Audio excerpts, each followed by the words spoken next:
എൻസൈക്ലോപിങ്സിൻ്റെ പുതിയൊരു വീഡിയോയിലേക്ക് നിങ്ങൾക്കേവർക്കും സ്വാഗതം. ഈ വീഡിയോയിലൂടെ നിങ്ങളുമായി ഷെയർ ചെയ്യുന്നത് ക്ഷേമ പെൻഷനുമായി ബന്ധപ്പെടുത്തിയുള്ള ചില പ്രധാനപ്പെട്ട അപ്ഡേറ്റുകളാണ് ഉൾപ്പെടുത്തിയിട്ടുള്ളത്.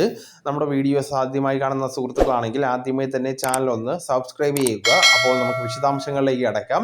സാമൂഹ്യ സുരക്ഷാ ക്ഷേമനിധി പെൻഷൻ ഗുണഭോക്താക്കൾക്ക് 2 ഗഡു ക്ഷേമ പെൻഷൻ കുടിശ്ശിക കൂടി അനുവദിച്ചിരിക്കുകയാണ്.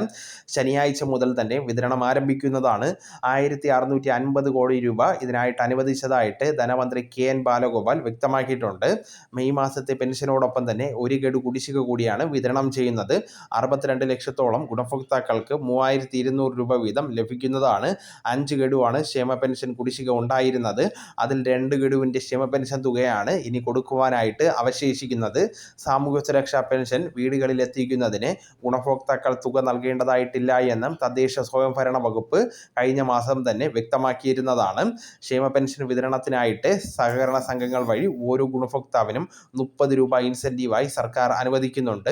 അതിനാൽ വിതരണക്കാർക്ക് ഗുണഭോക്താക്കൾ അധികമായിട്ട് യാതൊരു തുകയും നൽകേണ്ടതില്ല എന്നും തദ്ദേശ സ്വയംഭരണ വകുപ്പ് അറിയിപ്പ് നൽകിയിട്ടുണ്ട്. കേന്ദ്ര സർക്കാരിൻ്റെ പലതരത്തിലുള്ള നയങ്ങൾ മൂലം സംസ്ഥാനത്ത് കനത്ത സാമ്പത്തിക ഞെരുക്കം തുടരുമ്പോഴും പെൻഷൻ കുടിശ്ശികയില്ലാതെ വിതരണം ചെയ്യുക എന്ന സർക്കാരിൻ്റെ നയമാണ് നടപ്പിലാക്കുന്നത്. പെൻഷൻ വിതരണത്തിന് ആദ്യ മുൻഗണന സർക്കാർ ഉറപ്പാക്കുന്നു. കഴിഞ്ഞ വർഷം മാർച്ച് മുതൽ പ്രതിമാസ പെൻഷൻ നൽകുന്നു. ഈ സർക്കാർ വന്നതിന് ശേഷം 35,400 കോടിയോളം രൂപയാണ് ക്ഷേമ പെൻഷൻ വിതരണത്തിനായിട്ട് അനുവദിച്ചിരിക്കുന്നത്. ഇന്ത്യയിൽ ഏറ്റവും സമഗ്രമായിട്ട് സാമൂഹ്യ സുരക്ഷാ പെൻഷൻ പദ്ധതി നടപ്പിലാക്കിയിട്ടുള്ളത് കേരളത്തിലാണ്. ഇതിനാവശ്യമായിട്ടുള്ള പണത്തിൻ്റെ 98% സംസ്ഥാനം കണ്ടെത്തുന്നു. 2% താഴെ മാത്രമാണ് കേന്ദ്ര സർക്കാരിൻ്റെ വിഹിതം. 62 ലക്ഷം ക്ഷേമ പെൻഷൻ ഗുണഭോക്താക്കളിൽ 6.8 ലക്ഷം പേർക്കാണ് ശരാശരി 300 രൂപ വരെ ധനസഹായം കേന്ദ്ര സർക്കാരിൻ്റെ ഭാഗത്ത് നിന്ന് ലഭിക്കുന്നത്.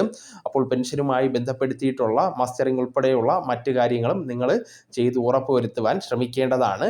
അപ്പോൾ ഈ വിവരം നിങ്ങളുടെ സുഹൃത്തുക്കളിലേക്കും മറ്റ് ഗ്രൂപ്പുകളിലേക്കും ഷെയർ ചെയ്യുക. അപ്പോൾ നമുക്ക് തുടർന്നും വിജ്ഞാനപരമായിട്ടുള്ള മറ്റ് വീഡിയോസും ആനുകാലിക വിവരങ്ങളുമായിട്ട് വീണ്ടും കാണാം. അതുവരെ ഗുഡ് ബൈ.